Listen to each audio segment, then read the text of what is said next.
here at the MedHealth Summit at Ford Field in Detroit, Michigan, and I'm here with the inimitable Diane Bouis of MedTech Innovator.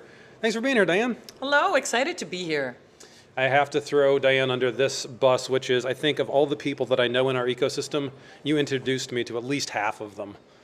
I mean, this is one of the greatest communicators and connectors that I know, and you're doing that now in a new position with MedTech Innovator. Still here at this great networking event, part of the community, part of the ecosystem. But tell us a little bit about MedTech Innovator, what the group does, and also about your role with them. I'm first going to throw that right back at you and say, power networkers among themselves. I think it's really important to connect our ecosystem, and that's why you are here and why I'm here.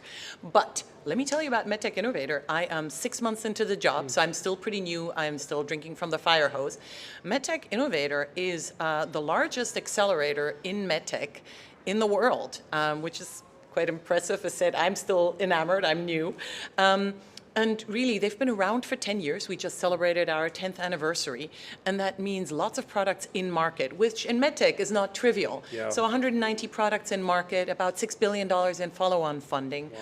1 in 4 companies in medtech fundraising at this moment in time this year are MTI alumni.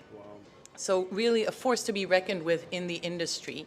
And Paul Grand, our CEO, who started this, spun this out 10 years ago out of RCT Ventures, is very well known and very respected in the industry, and that really allows us as a team to open many doors for the startups that we work with. That's really cool. Tell us more about the model there. So you're incubating these at some level, advising them. There's more services, or a whole bunch of things that kind of come around in that ecosystem there.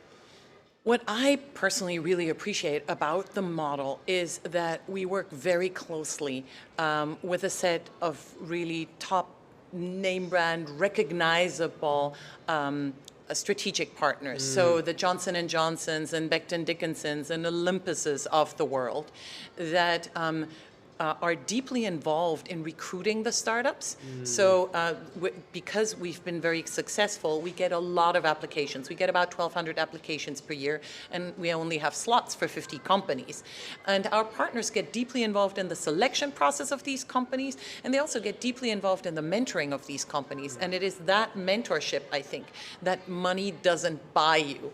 But practically, the program itself runs from June through October. So it's a 4-month program. It is a mostly virtual program, bookended by in-person events. Oh, that's so great. We meet at big conferences. We do our own events at the sidelines of big conferences. And that's when we do our own content, we do our matchmaking and things like that. But it also gives us an opportunity to put our startups on stage as opinion leaders in their respective area of expertise. So you don't just get to have a press release, yay, we made it into this fantastic and very selective accelerator program. We also were on stage at this important conference.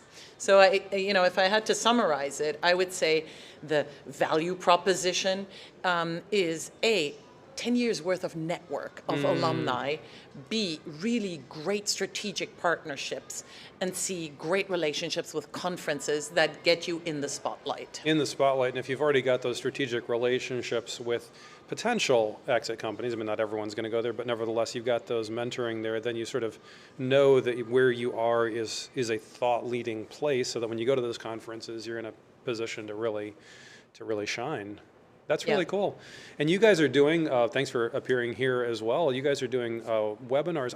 I think it's really cool, though. You told me just a few minutes ago, your webinars have a public aspect and a private aspect to them, which is a perk for the companies that are actually part of your accelerator.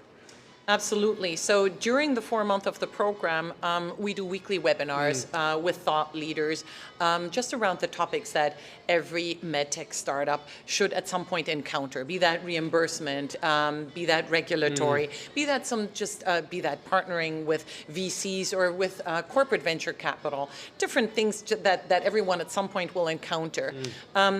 But so that compendium of knowledge is on YouTube and is available. But the public version is, and that we live stream on YouTube, is an hour, and then we do another half an hour with our panelists that is Q&A just for the cohort. And sometimes, especially people in quite prominent positions, will not necessarily say something that could be considered controversial on something that will live on the internet, on YouTube, but are willing to go into a little bit more of a nuanced, or give you numbers, as in how much, when, how, give you slightly more in-depth advice in a family-only type setting. And that's really what it feels like. I think an accelerator cohort really feels like a family, as in we're among ourselves. Let's talk real, let's talk shop here. Yeah, well, and it sort of shows the value of the content, because then they can now engage with it, which they're not going to just do in the public setting. So as you take these companies through, who should be reaching out to you? What are the kinds of companies or entities or individuals that you want to connect with as MedTech innovator?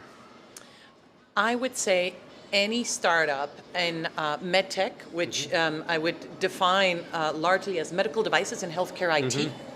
And I would say not super early stage, not straight out of a tech transfer office or a napkin drawing. We're talking about companies with teams, often that have made their first steps, sometimes at Series Seed, Series A, and then even all the way to later stage, Series B and C. So we split the 54 companies, for example, that we had in the 2022 cohort into, we call one the accelerator cohort. They get really mentored and get a lot of hands-on work with their mentors.